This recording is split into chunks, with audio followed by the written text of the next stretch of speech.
Welcome to Curriculums.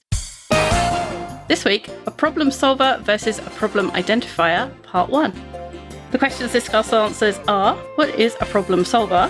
What is a problem identifier? And why would I want to be a problem solver rather than a problem identifier? If you're wondering how you get a better team, a team full of A players, and maybe not the directs that you were given when you first started being a manager, what you need to know is about hiring. Hiring is the most important thing you do if you want an awesome team. And we can come to your organization, tell you how to hire, when to say no, which is way more often than most people do, and get you a better team, which will get you better results in the future and make it easier for you to manage. And why would you turn that down? Come to the website, look for organizations in the menu, and we'll tell you all about it. Identifying problems is a good thing. We just want to put that right at the front because we're then going to say that being a problem identifier is not enough and that you want to be a problem solver as well. But this isn't to deter you from identifying problems. We have to know that problems exist in order to prevent them or change the outcome or resolve them. And in many places, we go as far as identifying near misses or problems that almost happened because that helps us prevent that problem actually happening in the future. But identifying the problem is only part of the action that's required if you are a professional, which we know that you are because you're listening. And early in your career, you're rewarded for identifying problems, finding issues, flagging issues, saying, hey, I just saw this and it might be a problem, and somebody else solves it. Because a lot of the time when you're early in your career, you can't solve it because you don't know what the possible solutions are. And it's easy to fall into the trap of thinking that you've been rewarded for identifying problems and you'll always be rewarded for identifying problems. And that's not true, because at some stage, people expect you to be the one who can propose a solution or several solutions and decide amongst them. So you don't want to get into this trap of always being the identifier and never solving, because you want to move on to that higher level. And in this class, we're going to tell you how to do that.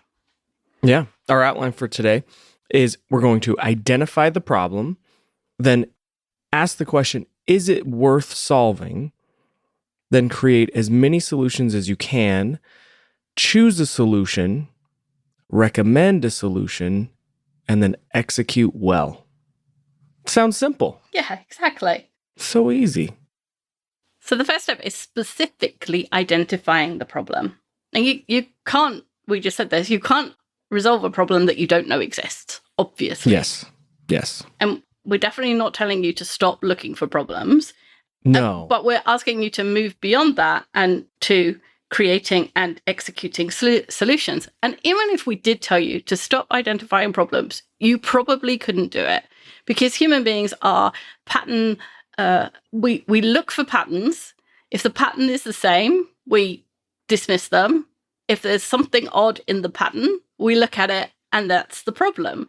And that's because just how our brains are wired. Right, exactly. You know, if you're on the savannah and the grass is waving with the wind, then you don't worry about it. If the grass suddenly starts waving and it's not with the wind, then it could be a lion. So, Our brains are hardwired to look for problems. And every time you see the grass waving, even if it's waving in the same direction and nothing has changed, that's still a pattern. Mm-hmm. Right? Exactly. It's a pattern of no change, right? Yes. And then one blade moving the other direction says, wait a minute. Our brains immediately go, no, something's up there. Yeah. So all day long in your subconscious, your brain is still saying, there's a pattern, it's the same. There's a pattern, it's the same. There's a pattern, it's the same. And so you don't hear that. You don't see it. You don't think about it, because there is so much information. Your brain can't tell you about all the patterns that are the same. So it just tells you about the ones that are odd. And when you see something, a break in the pattern, that means there's a difference. But that doesn't mean necessarily there is a problem or that it's worth solving. Mm-hmm. Yeah. Knowing there's that change in the waving grass, it's just an indication, right? Mm-hmm. And from there, we've got to figure out what's next or how to capture, what that could be. And it doesn't even indicate that it's a problem. And even if it does indicate that it's a problem, it's certainly not enough to solve the problem, right? To solve the problem, that takes 4 steps. We have to identify, analyze, find a solution, and then execute on the solution. So if you're just flagging an issue, if you're just raising a concern, you're missing 3 steps, right? And that could be perceived, and maybe rightfully so, that you're passing the other 3 steps onto someone else, whether actively or passively, right? Yeah. And early in your career, that's fine. And later it is not. Right. Exactly. Yeah. So it's true that you won't be able to solve every problem that you come across or that, pops into your head, but at least do the work of specifically identifying the problem rather than the vague raising of the flag that, hey, this thing is out of sorts, or this isn't right, or I think this could be an issue, right? Be more specific. And that's what we're going to talk about next. It reminds me of on Slack, we have a channel it's robots reporting what's going on the website. And every now and again it says, the website's really slow or something. Most of it's in text speak and I don't understand it. And most of the time Alex says, yeah, it's fine. Yeah, it's fine. Yeah, it's fine. And then every now and again he says, no, this is an issue. And that literally all the robot does on the Slack channel is say, hey, there's a change in the pattern. But it doesn't do any of the work of telling you whether or not that's a problem. Alex has to go and look at it and then look at the website and do other things that are way smarter than I can do in order to work out, is this actually a problem and do I need to do something about it? So if you want to be better than the robot that reports on Slack, this is what you need to do. And sometimes there's even like a cool graph, but it just shows a spike. And that's it. We have no idea. What does that spike mean, right? Yeah. Because ironically, the spike, I think, actually indicates a slowdown. Yes, right? It looks like it's faster. Ironic, because it should be the other way around. Yeah. But yeah. So just as hey, this is it. There's something going on, right? So for an example, you might notice that a number of credit card transactions are failing, and your gut instinct tells you this is more than usual. Flagging that isn't going to help anyone, including you, solve the problem. You need to get more specific, and that's where we need to ask some questions, right? So questions we can ask using this, this example: how many transactions failed previously? How many transactions are failing right now? Is the difference significant? Do the ones that are failing have anything in common? What's the impact on the company, the system, and the customer for these failures? And if you're early in your career and you are still just flagging problems, you might recognize these kind of questions as the kind that your manager asks you, because these are the kind of questions that help us decide whether there is actually a problem and whether the problem is big enough to keep researching, big enough to keep thinking about. If there's one credit card failure every 10,000 transactions, it's probably not an issue and probably a waste of time to even go investigate. And it's also possible that you can't get to a specific number, that just finding, 1 in 10,000 is even possible. But any amount of specificity is better than none. So I noticed the other day on my local electricity company website, when there's an outage, it just shows bands. So there's like 1 to 5 houses affected, 5 to 10, 10 to 20, and then it goes up. They don't say 4 houses or 44 houses. I don't know. I'm assuming that they do know with that much specificity, but it won't fit on the website. So they give you enough to know, oh, it's a tiny problem. It's just my street. They'll probably fix it. Or it's the whole of San Antonio and this is probably going to take a while. So even that level of specificity helps you understand the magnitude of the problem. Yeah. I will tell you a specific example of how that because ours does that too, our power company.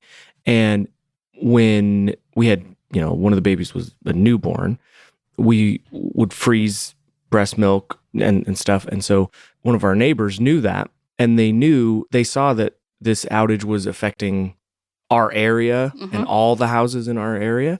And they were like, are you going to be okay? Because like if it thaws and it spoils and then all that stuff.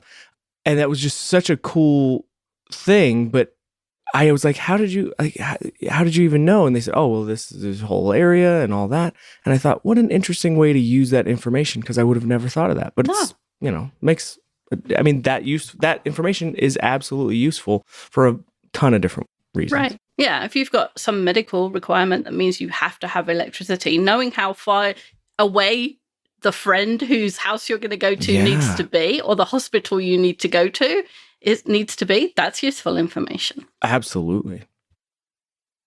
The problem with training, in-person training, is it doesn't start when you want it to start.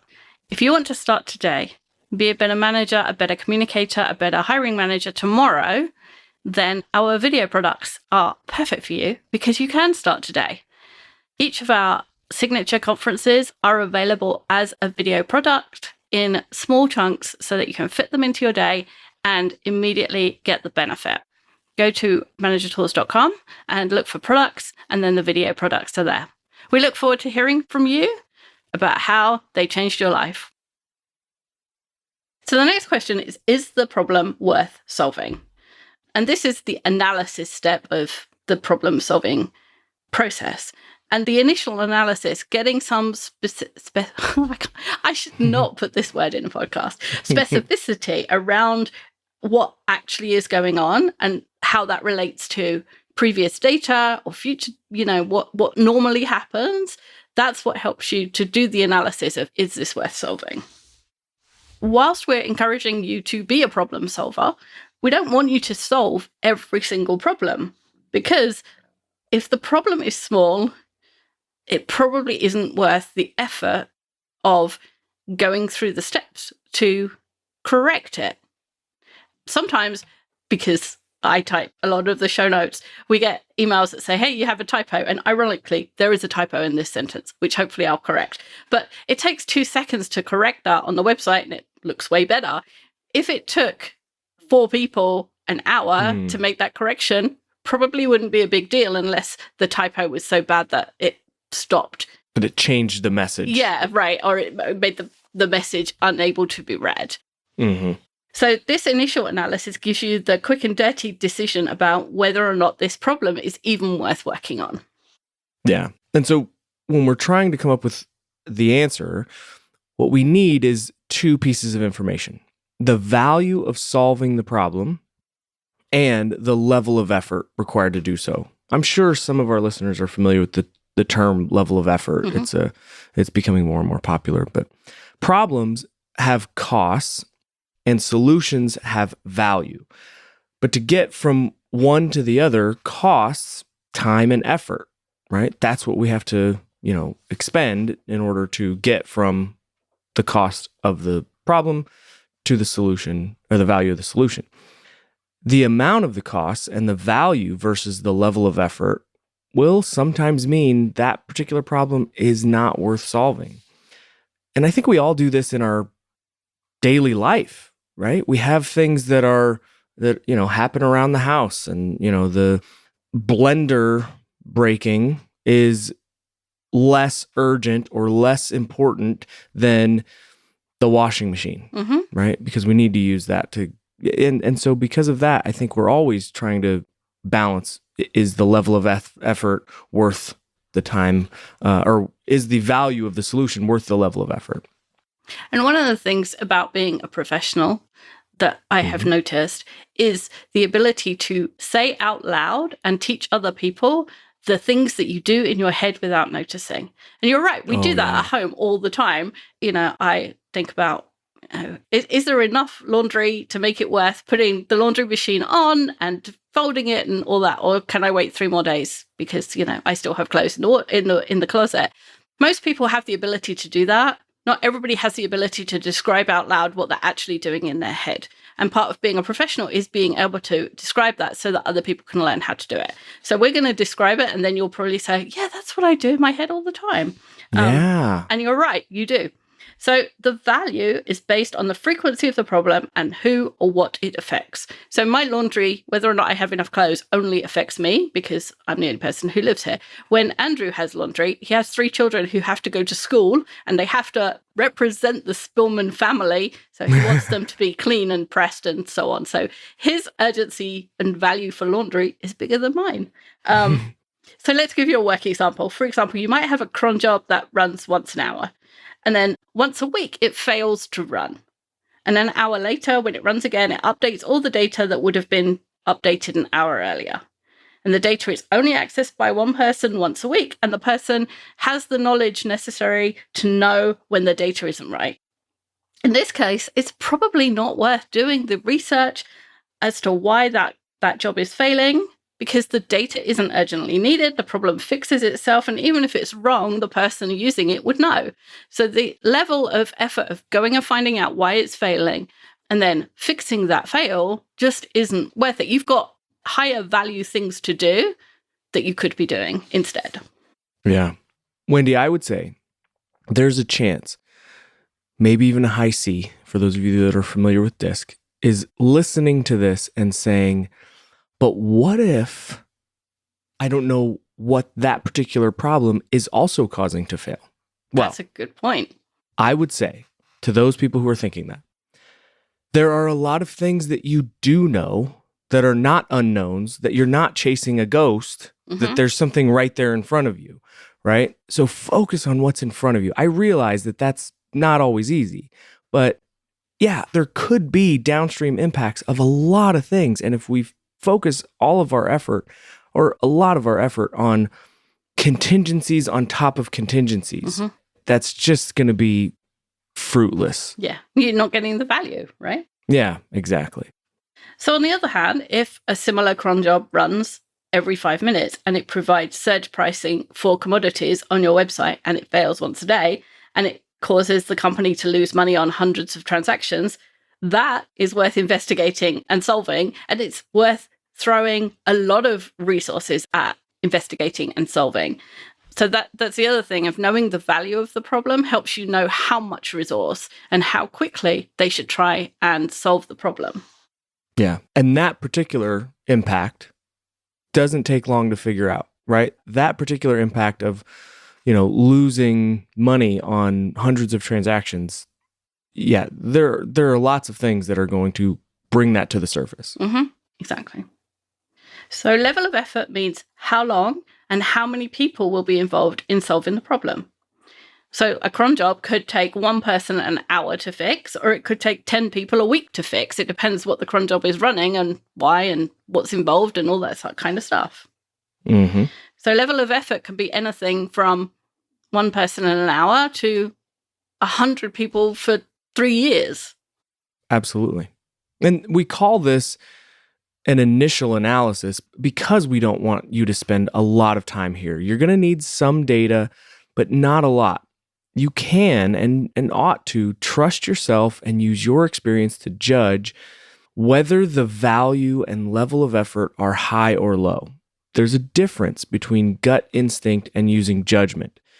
When asked why they draw a particular conclusion, people who are acting on gut instinct say things like, I just know. Experience, practice. Experience, yeah. Judgment is at least based on some information, some data. For example, it took 6 hours to fix a similar problem a month ago. That's based on something, right? Or we discovered that we'd lost $1.2 million last time there was an issue with order processing. Those are important data points, right? And now that's not a lot of data. It's one data point, but it's something rather than just my gut. Exactly. So with this much information, we can talk about value being high or low and level of effort being high or low, just based on judgment and the data that you have. You know what that means. It's a 2x2 matrix. A 2x2 matrix. Yes. It's the best. Yes. So there are 4 squares in our 2x2 matrix. So we've got 4 options: low value, high level of effort. In other words, the problem is small or doesn't affect many people or doesn't cost us a lot, and it's going to take a lot of work to fix it, in which case we just leave it. Low value and low level of effort. In other words, it's a small problem, it's not affecting many people, and it won't take very long to fix, in which case we postpone it because there are higher value items to work on. High value and low level of effort. So it's going to fix $1.2 million worth of things and it's going to take you 15 minutes. You just do it. Do it. And high value and high level of effort needs a plan. So we're going to talk about those in detail. Yeah. So low value and high level of effort is where we just leave it. And low value, low level of effort is where we postpone. We don't work on it right now. A problem which has low value is not worth solving right now, whether it's high or low level of effort, right? I mean, this seems really intuitive. Yes, It's but low how many value. of us work on little things because they're way more interesting than the big things? So, or it makes you feel good. You know, like I sorted out my filing and now it's ultra alphabetical and I can find things more quickly by 3 seconds. It feels really good to sort the filing out and then have the beautiful filing with the alphabetical labels all lined up nicely and the same color and the same font and so on. But it's really not a problem that gives you a lot of value once it's solved. And just to go back to our tidy house example, right? If you have a mountain of dishes in the sink and 4 loads of laundry to do, and you decide to alphabetize the DVDs. First of all, who has DVDs anymore? But also, right? I mean, that's not a lot of value. No, versus feeding your children. Exactly. Yes. And when you get to do this at work, if you doubt that it's not worth solving right now, compare the value of solving that problem with anything else on your to-do list. Does it have more value than anything in the top half of your to-do list? And the answer is, we'll wager not. Yeah? 9 times out of 10, 999 times out of 1,000, it doesn't have more value. Because if it did, you would have assigned it higher value. Exactly. And it might be worth looking at the items with low value and low level of effort, those things that aren't going to take you very long to fix, during a lull or between projects.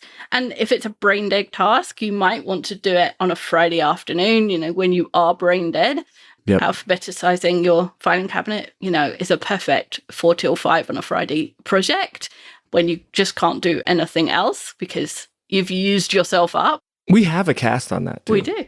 But it should not be taking up your prime time hours or be promoted above something else that has more value. Yeah, it's a great point. If you're feeling fried or feel like your brain is mush, then that's a good time for those low value, low level of effort things.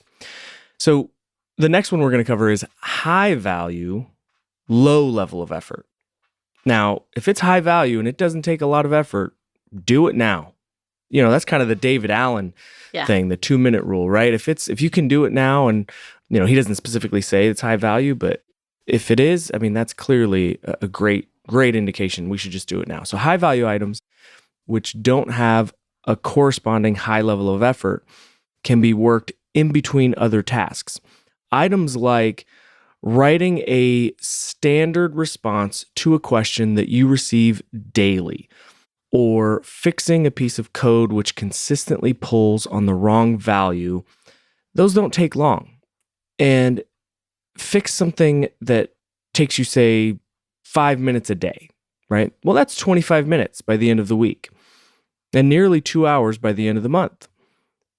And though it looks small, the frequent repetition, the fact that you're doing it every day, the fact that you're doing it on a regular basis is what gets it its high value and therefore makes it worth solving. Yeah, if it was more complex, then it would have had a higher level of effort. But these are those niggly things that you think, I'll do it next time. And yet, if you did them, you'd actually save way more time than it actually takes. Yeah. So the last one is a high value and high level of effort.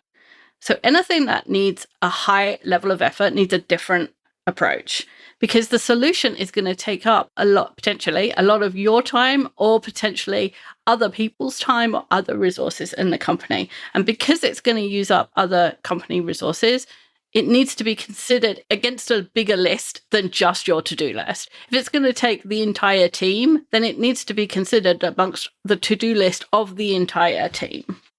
And for this, you need to create a plan and discuss your findings with your boss, because that's the next person in the chain who makes decisions about resources that are outside of you and your to-do list. Or, if it's going to take a major part of your week, then your boss has to know that there's a whole bunch of stuff that maybe they're expecting you to do that is going to get dropped. And it's possible that within the bigger picture, the value isn't as high as you think, or it's not high compared with the other priorities in the organization. And that can be very annoying, because there's something that you think is important that your boss doesn't, or that just isn't important in the bigger scheme of things. When you found that problem, you're like, I just want to fix it. And it's a really bad career move to try fixing something that your boss or your organization doesn't think you should be working on. Yeah, that's a great point.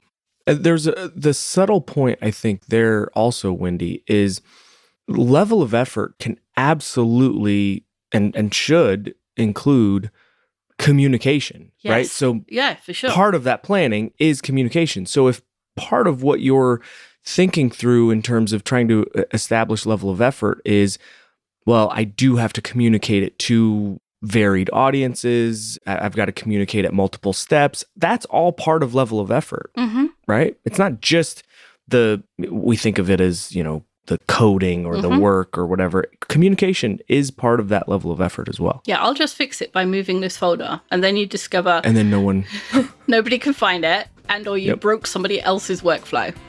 Ask me how I know.